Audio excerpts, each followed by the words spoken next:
вечер, уважаеми гости и приятели на българския фолклор.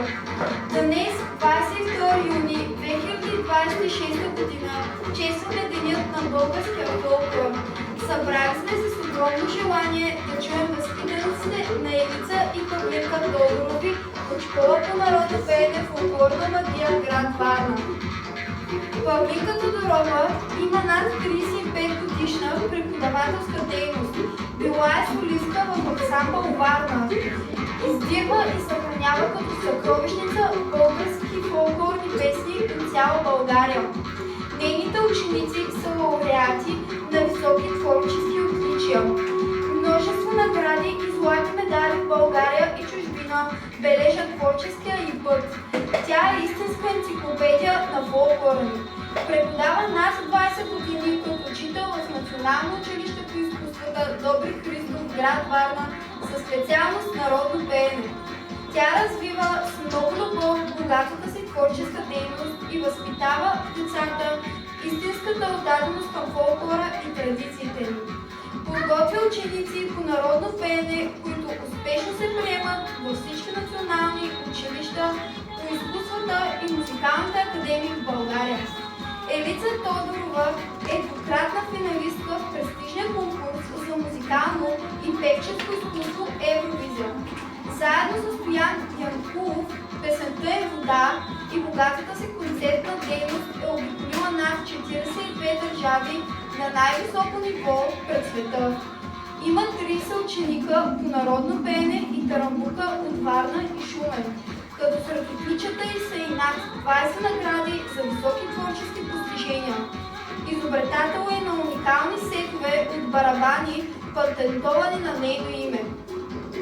Сред сцените, които е покорила, с екипа и са Олимпийски стадион в Берлин, Германия, ЮНЕСКО Париж, Франция, Централа, Организация на Обединените нации, Ню Йорк, Америка, Централа, Болштой, театър Москва, Русия, Япония, Токио, двукратен финалист на Евровизия 2007 година и Евровизия 2013 година. Индия, Бангалор, среща концерт за духовния водач Шри Шри Рави Шанкар.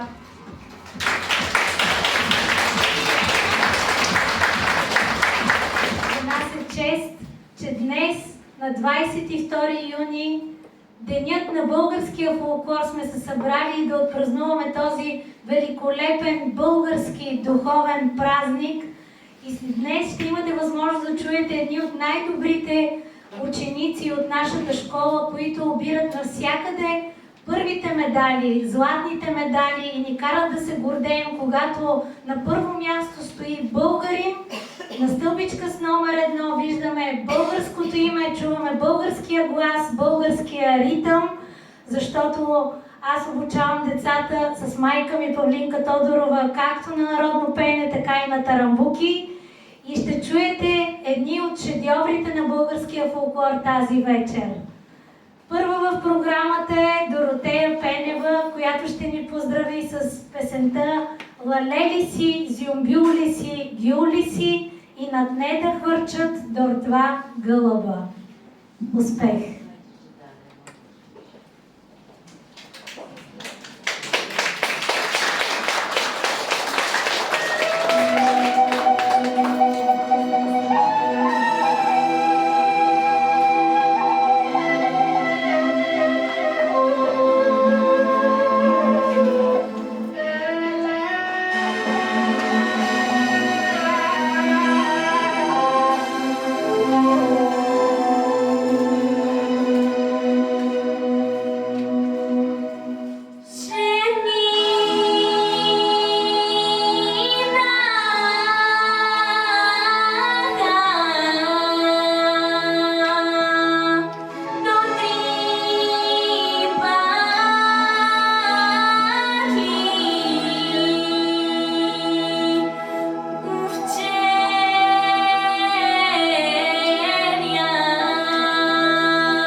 гост ни е госпожа Златинка Ганева от град Попово, поетеса, по професия детска учителка. В последните години е влюбена в българския фолклор, участва активно в конкурсните програми на много национални фолклорни фестивали с авторски стихотворения и се радва на престижни и високи награди и отличия.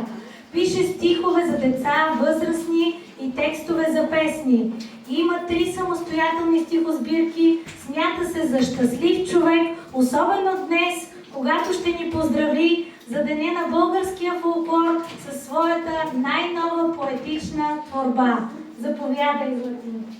Благодаря за поканата. Много щастлива съм, истински, че съм тук. При Елица Тодорова и нейната майка, великата българка Павлинка Тодорова. Народна любов. Българското фолклорно богатство отваря сърцата ми свръх светлина, изпълва ги с много обич, надежда, с нестихваща радост и топлина. Народните песни и танци са огън, отдавна разпален, но жив и до днес. Те са златни и безценни, славят България с гордост, красота, достоинство и чест. Българските традиции и обичаи предават стари на млади от векове. Тяхната мъдрост и сила ни водят по пътя към добро, към успехи, към върхове. Фолклорната магия огрява ни душата, дарява ни усмихнати и най-щастливи дни с пъстри, прекрасни народни носии и с цветя в косите от ранни зори. Влюбени в българския фолклор се вълнуваме. Той е свят и велик, съдба, закрила и зоб. Днес празнува своя празник с чудеса и вълшебства. Да е честит, да пребъде, да живее с народна любов. Още веднъж благодаря за мен велики Павлинка Тодорова и Елица Тодорова. Да живее българския фолклор, да живее България!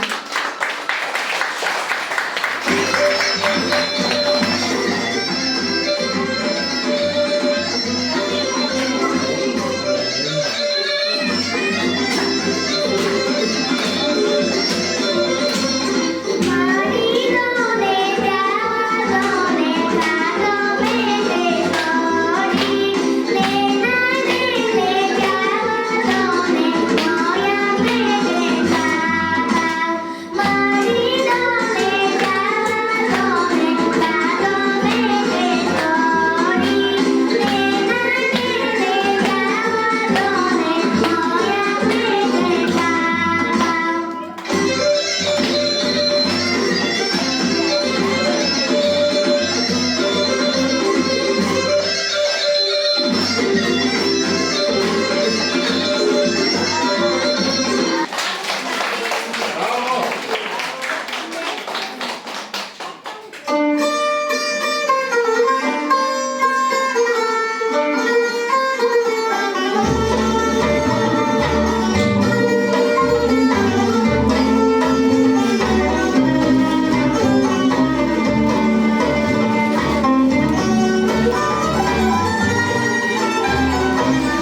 инструментала от Светослав Олушки. Да.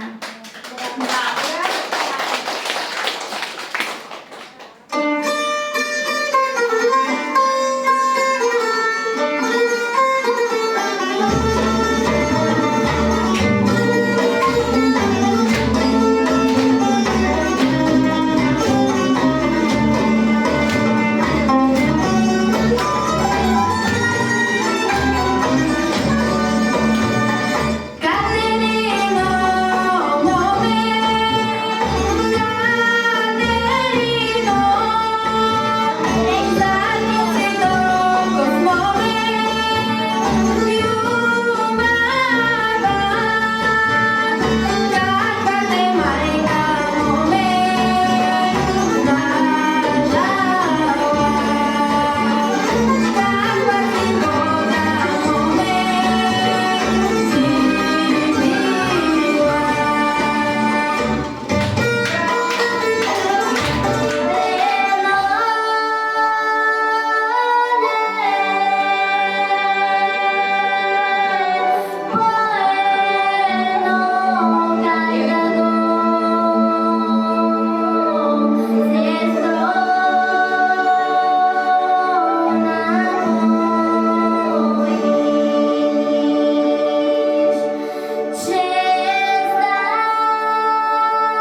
Саркисян.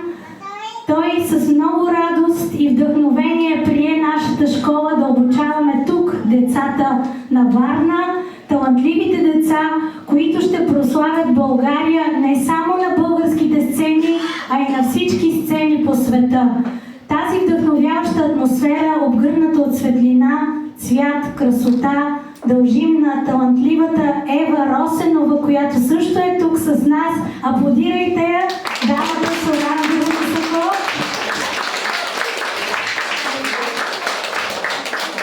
Специално за този празник, освен нейната постоянна изложба Храма на водата, тя е създала уникална серия от картини, посветени на чистотата, духа и магията на българския фолклор. След края на събитието ще можете да се срещнете лично с нея и ще имате възможност спокойно да разгледате всички нейни прекрасни картини, да се срещнете лично с нея и да откриете онова произведение, което ще намери своето специално място във вашия дом или сърце. Вашите аплодисменти за Ева. Аплодисментите за учителя Виктор Христов. Аплодисментите ви за моята безценна майка Павлинка Тодорова, основател на школата Горна Магия град Варна. И отново да споменем имената на всички този прекрасен концерт: Симона, Михаела, Деси, Рая, Адриан, Аглика, Виктория, Дея, Камелия, Мария, Дамяна, Йоанка. Бъдете живи и здрави, Бог да ви благослови и пазете огъня в сърцата си и носете българския фолклор навсякъде, където посетите по света. Обичам ви!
Благодарим от сърце.